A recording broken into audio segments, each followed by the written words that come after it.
Halo Sobat Dunia Cerita, balik lagi nih sama Mimin. Kali ini Mimin akan melanjutin cerita yang berjudul Lelaki yang Tidak Dapat Kugapai. Jangan lupa like, komen, dan subscribe ya.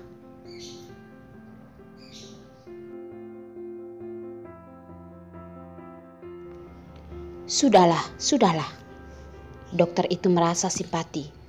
Dengan tidak peduli melambaikan tangan dan berkata, "Untuk sementara pasien sudah tidak berada dalam bahaya. Asalkan malam ini tidak ada reaksi buruk, maka semua sudah benar-benar aman." "Kapan aku bisa melihatnya? Sekarang dia pasti memerlukanku untuk menemaninya." Darlin menatap pintu yang masih tertutup rapat. Dia bahkan berharap dirinya memiliki mata yang bisa menembus dinding. Maka dia bisa melihat keadaan Derek sekarang. Dokter mengeluarkan sebuah jam dari kantongnya, melihat waktu sejenak dan berkata, "Jangan harap untuk melihatnya sekarang. Pasien masih belum sadar. 1 jam kemudian akan dipindahkan di ruangan steril. Saat itu kamu bisa melihatnya dari kaca." "Baik, terima kasih dokter. Terima kasih dokter." Darlin sangat tegang. Asalkan melewati malam ini saja, hatinya yang berkabut seakan ada sebuah sinar yang penuh dengan harapan. Dokter dengan lelah memijat dahinya dan berkata, "Untuk sementara kami masih belum menemukan penyebab pasien teracuni. Tapi sebagai seorang ibu, kamu benar-benar teledor. Anakmu memang sudah memiliki penyakit jantung. Kamu seharusnya memperhatikan apa yang sebenarnya dia makan." Dia masih mengira anak ini teracuni karena memakan sesuatu. Tapi mereka juga tidak menemukan barang apa, makanya bertanya seperti itu. Darlin yang disalahkan dokter sama sekali tidak membantah. Terus menganggukkan kepala merasa bersalah. "Dokter, ini memang salahku. Aku yang tidak menjaganya dengan baik. Aku tidak pantas menjadi ibu seorang anak." Dokter itu tidak menduga masalah yang asal dia katakan akan membuatnya memiliki reaksi yang begitu besar. Dengan heran melihat Hendrik. Sepertinya sedang menanyakan apa yang sebenarnya terjadi. "Dokter, masalah teracuni kami sendiri akan menyelidikinya. Maaf sudah merepotkan dokter. Aku akan membicarakannya dengan kepala Dr. Lin." Hendrik tidak ingin mengatakannya. Bukan tidak ingin mengatakan, melainkan tidak ada gunanya mengatakan pada dokter. Yang paling penting sekarang adalah menyelamatkan nyawa Derek. Darlin sudah terlalu tertekan, ditambah dengan rasa bersalah. Dia sudah hampir tidak tahan. Begitu dokter mendengar ucapan Hendrik, dia pun mengerti kalau posisi pria ini tidaklah rendah.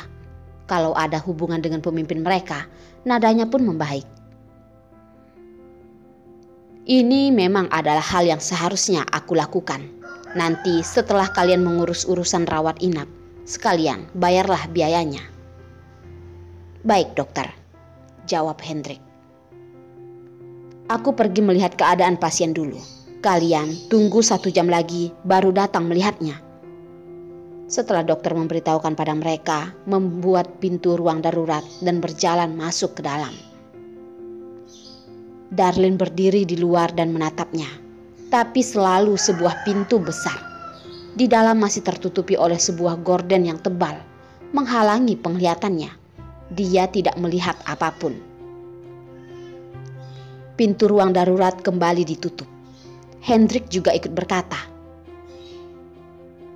"Darlin, aku bawa kamu pergi obati lukamu dulu ya." "Tidak mau. Aku ingin menunggu di sini." Tidak melihat Derek, Darlin tetap tidak bisa tenang. Hendrik juga tidak bisa melakukan apapun, hanya bisa mengungkit Derek. "Derek masih menunggumu untuk menjaganya. Darlin, kalau kamu tidak pergi mengobati lukamu, kalau sampai lukamu infeksi, bagaimana kamu bisa menjaganya?" "Benar, Derek masih menungguku menjaganya. Aku tidak boleh jatuh. Aku tidak boleh jatuh. Darlene terus mengulang kata tidak boleh jatuh beberapa kali. Tatapannya kembali tidak fokus. Di dalam rasa sedih terlihat keteguhannya. Dia tidak boleh jatuh.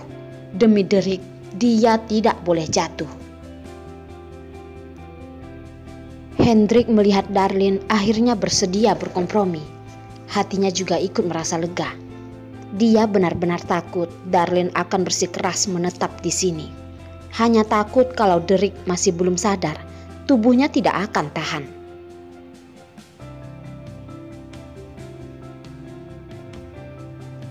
Benar-benar membuatku marah. Hampir saja aku sudah berhasil. Jane dengan marah dan terus mengepalkan tangannya dengan tatapan yang mengerikan. Kalau bukan karena orang Hendrik datang, Perlina dari awal sudah dia atasi. Mana mungkin Darlene bisa melarikan diri? Hal yang terjadi selanjutnya sama sekali tidak bisa dikuasai olehnya. Dia hanya bisa duluan memutuskan untuk mundur dan menjadi kesempatan lagi. Kalau sampai ditangkap oleh orang Hendrik, malah tidak menguntungkan baginya. Hanya saja dia sangat tidak rela. Bukan setiap kali akan memiliki kesempatan sebaik ini. Mungkin ke depannya Darlene akan semakin berhati-hati. Jane tiba-tiba mengerutkan dahi, berkata pada dirinya sendiri, "Tidak boleh. Aku tidak boleh duduk diam saja. Aku harus lebih cepat dari mereka pergi untuk mencari Yos."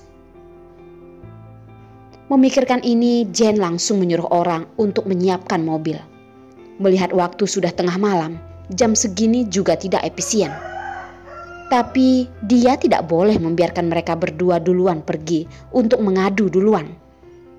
Untungnya dia sama sekali tidak dirugikan. Obat itu juga sudah disuntik ke tubuh benih iblis itu. Kemungkinan besar tidak akan bisa diselamatkan. Walaupun bisa, juga hanyalah orang vegetatif. Atau mungkin saja menjadi orang bodoh. Kalau Darlene memiliki seorang anak bodoh, maka itu akan menjadi lebih sempurna. Kalau mati akan berakhir begitu saja. Kalau menjadi orang bodoh, Darlene si keji itu pasti akan menderita seumur hidupnya. Memikirkan ini, langkah kaki Jane pun menjadi ringan. Keesokan paginya, Jane menyuruh orang mempersiapkan kue dan menyetir mobil ke kantor pengacara. Dia menyuruh pelayan yang dia bawa untuk membagikan kue pada orang-orang di kantor, menunjukkan citranya yang loyal dan baik. Dia sendiri pun membawa kotak lainnya, berjalan ke arah kantor. Mengangkat tangan, mengetuk pintu, perlahan bertanya, "Yos, apakah kamu ada di dalam?" Di dalam hening sekali. Setelah beberapa menit barusan terdengar suara seorang pria yang dingin. "Masuk." Untung saja Yos sama sekali tidak berubah. Jane memfokuskan tatapannya. Wajahnya pun kembali tersenyum manis, mendorong pintu dan masuk. "Yos, lihat apa yang aku bawa untukmu." Yos menatapnya sejenak. Ekspresi dinginnya sama sekali tidak berubah. Menunduk dan lanjut melihat berkas yang ada di tangannya. Jane menyembunyikan masalah di dalam hatinya, jadi juga tidak peduli dengan sikap Yos padanya. Hanya membawa kotak itu menghampiri Yos, meletakkannya dengan hati-hati, perlahan-lahan berkata, "Yos, semua ini adalah kue yang kamu suka. Aku sengaja menyuruh Bibi Chen menyiapkannya untukmu." Yos menanggapi dengan dingin. Sama sekali tidak antusias dengan kue yang dia suruh orang lain siapkan itu. Hati Jane tetap sedikit terluka. Pagi-pagi dia sudah menyuruh Bibi Chen untuk mempersiapkan kue itu. Yos bahkan tidak ingin melihatnya. Memikirkan beberapa hari ini dia begitu sibuk menghadapi si benih iblis itu. Memang sudah mengabaikan Yos. Pantas saja Yos tidak senang. "Yos, apakah malam ini kamu ada waktu? Ayo, kita keluar makan bersama," tanya Jane dengan hati-hati. Yos menaikkan alis yang tajam, barusan ingin berkata. Tiba-tiba, dari luar pintu terdengar suara ricuh. Suara juga semakin kuat. Sepertinya ada orang yang datang membuat ricuh di luar. "Yos, keluar kamu. Dasar kura-kura yang menyembunyikan kepala. Keluar kamu. Yos, kamu pria atau bukan? Bahkan sedikit pun kemampuan untuk bertanggung jawab juga tidak ada. Keluar kamu bajingan. Hari ini kalau aku tidak memberikan pelajaran padamu, maka aku bukan bermargayu." "Lina, ayo kita bicarakan di dalam." Jane juga mendengar suara dari luar pintu. Wajahnya langsung berubah. Sudut matanya melihat tubuh tinggi tegap di belakang meja kerja berdiri dari kursinya. Jantungnya juga ikut berdetak kencang. "Yos, ini ada apa dengan ini? Kenapa ada orang datang membuat ricuh di sini?" Jane dari luar berpura-pura tenang. Dalam hati sudah sangat tegang. Perlina yang pantas mati ternyata benar-benar datang. Walaupun sudah ada persiapan, tapi Perlina si wanita keras kepala itu tidak tahu apa yang akan dia lakukan. Yos melihat Jane yang ketakutan, dengan dingin berkata, "Aku pergi lihat dulu." "Yos, kamu jangan pergi. Aku takut." Jane bagaikan seekor burung yang ketakutan bersembunyi di sisi Yos. Satu tangan putih dengan tegang menarik bajunya dan tidak ingin melepas. Sesuai dugaan, Perlina tidak peduli dengan orang lain yang menghalanginya. Langsung menendang pintu ruangan itu. Kebetulan melihat Jane sedang bersandar di sisi Yos. Yos hanya melihat dan tidak menolak. Tidak menolak itu artinya setuju kan? Pantas saja Darlin memilih Hendrik juga tidak akan memilih Yos si pria jahat ini. Bagus, benar-benar pasangan keji. Kalian sedang berbuat, Tuhan sedang melihat. Kalian berdua tidak akan memiliki akhir yang baik. Hanya tinggal menunggu disambar petir saja. Perlina sangat marah. Juga tidak peduli kalau dia berada di tempat orang lain. Langsung menendang kursi yang ada di depan sampai terjatuh. Bang! Semua orang mendengarnya. Pintu yang terbuka, orang-orang yang penasaran menyodorkan kepala melihat ke dalam. Saat mendengar ucapan Perlina, orang-orang pun terkejut. Tapi segera mereka tidak bisa lanjut mendengarnya lagi. Pintu ruangan pun ditutup orang. Jasper yang menutup pintu. Dia juga tidak menghalangi tindakan wanitanya sendiri. "Lina, kamu jangan asal berkata di sini. Di sini bukanlah rumahmu." Jane merasa takut. Dari luar masih berpura-pura membantu Yos. Perlina tersenyum dingin. "Kenapa berani berbuat, tidak berani mengakui? Hari ini aku pasti akan mengupasi kulitmu yang munafik ini." Jane melihat Perlina yang begitu mengerikan berjalan menghampirinya. Dengan menyedihkan menarik baju Yos dengan wajah ketakutan berkata, "Yos, cepat tolong aku.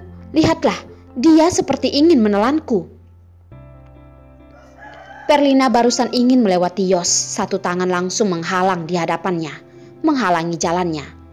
Dia memalingkan kepala, melihat wajah Yos yang dingin sedang menatapnya. Dengan nada yang begitu dingin dia berkata,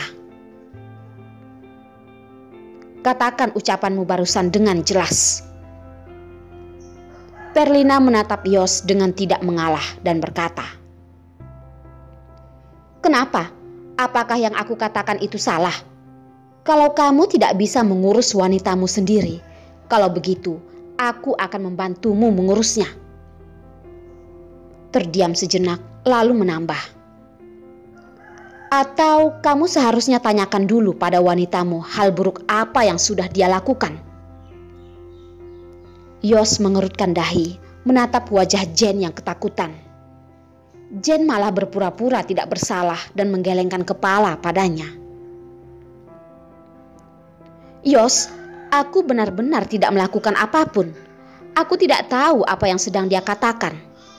Yos, kamu harus percaya padaku. Aku belum pernah bertemu dengan orang yang tidak tahu malu. Tapi tidak pernah bertemu dengan orang yang tidak tahu malu sepertimu. Jane, kamu benar-benar lebih mengerikan daripada iblis. Perlina tersenyum dingin, tatapannya mengarah pada Yos.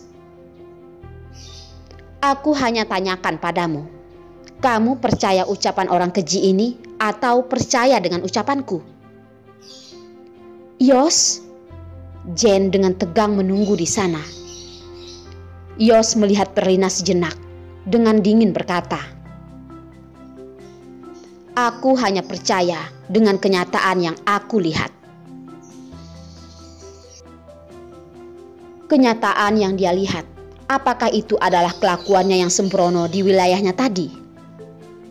Perlina bagaikan teringat sesuatu hal yang lucu, tertawa dengan begitu berlebihan, lalu berhenti dan berkata,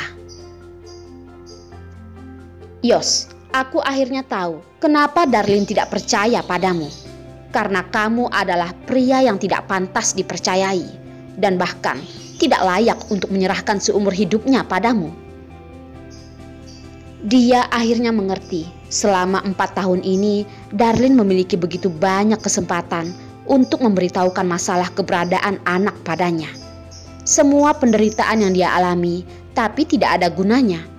Pria di hadapannya ini begitu angkuh, begitu dingin. Sama sekali tidak akan percaya dengan ucapan orang lain. Namun, malah berada di dalam kendali seorang wanita.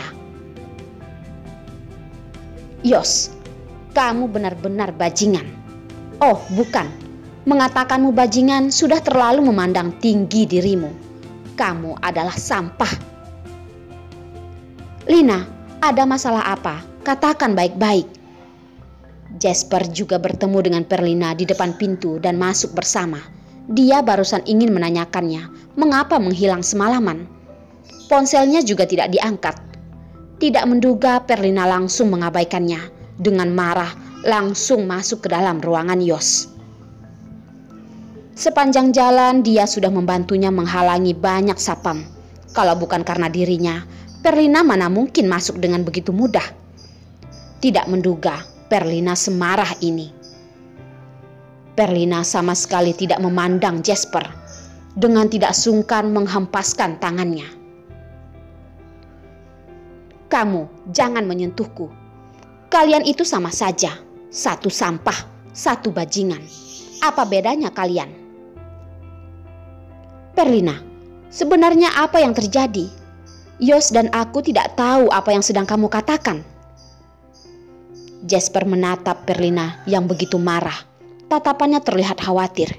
Ingin maju dan memeluknya, namun jarinya barusan menyentuh lengannya, sudah melihat Perlina mengerutkan dahi, memegang bagian yang disentuh olehnya. Jasper langsung mengerti apa yang terjadi. Kali ini tidak peduli bagaimana Perlina membantah, Jasper langsung menahan bahunya, melihat lengannya. Di sana terlihat biram dan juga ada banyak bekas luka pisau.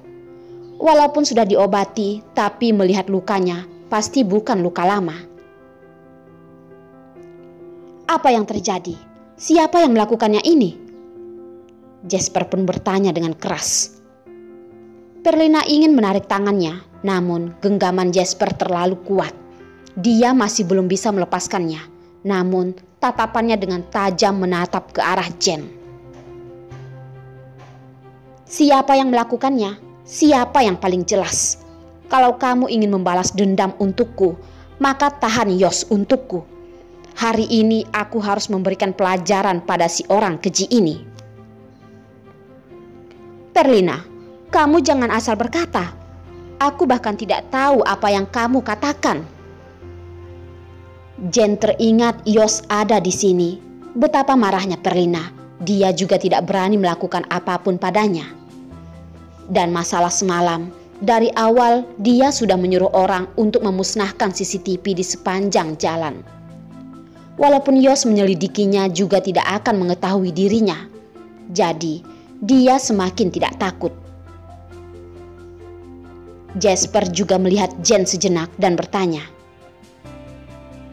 "Dia yang menyuruh orang melakukannya?" Tapi seharusnya tidak ada alasan Jen mengganggu Perlina.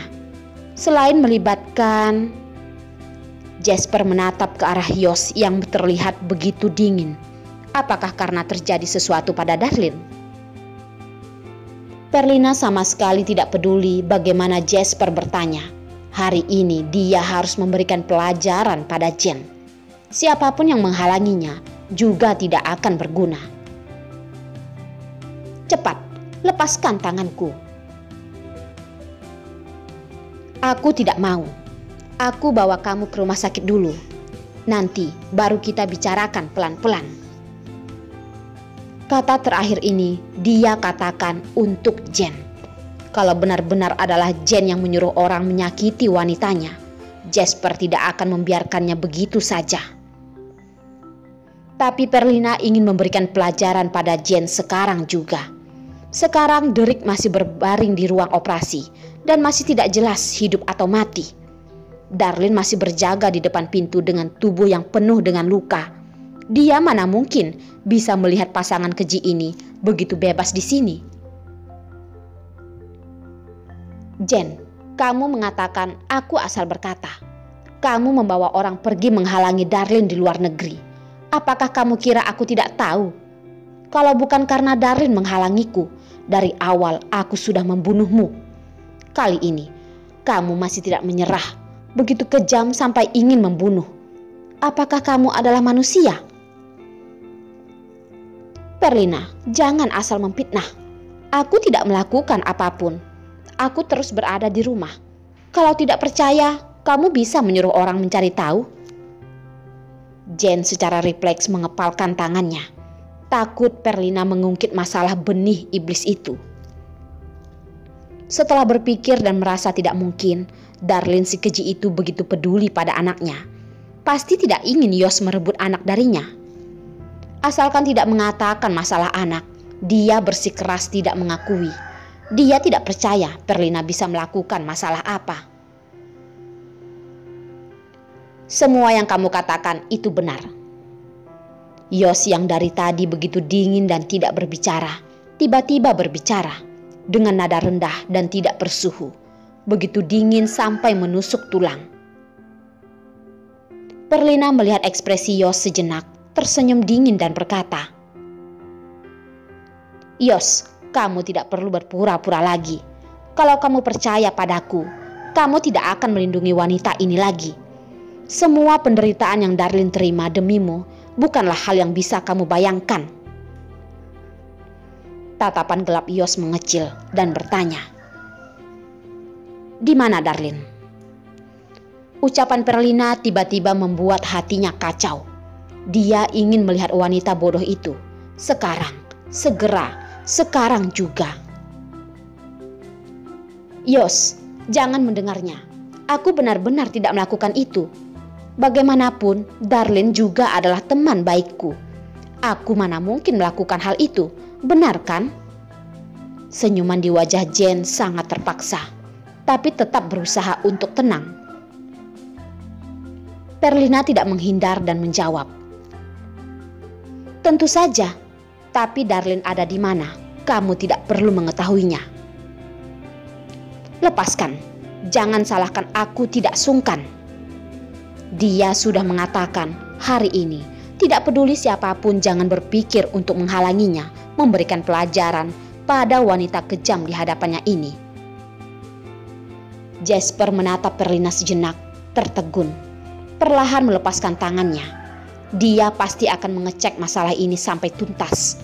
Tidak peduli untuk tugas ataupun demi wanita yang dia cintai. Perlina melihat Jasper termasuk mengerti, mendengus dan tidak berkata lagi. Langsung melewati Yos dan berjalan menuju Jen yang ketakutan.